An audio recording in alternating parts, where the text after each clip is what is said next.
146 खासदारांच्या निलंबनाविरोधात मुंब्र्यात जोरदार निदर्शने.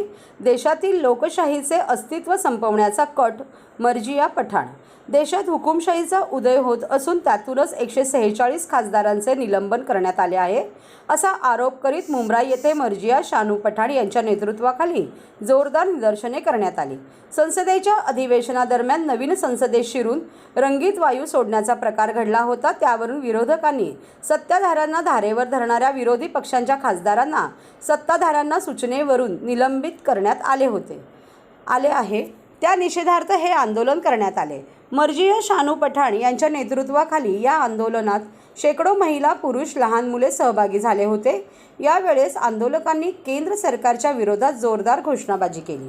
या प्रसंगी मर्जिया पठाण म्हणाले की संसदेच्या सुरक्षेची काळजी घेणे सत्ताधाऱ्यांचे काम आहे. मात्र ही सुरक्षा न पाळल्यामुळेच काही तरुण सभागृहात शिरले.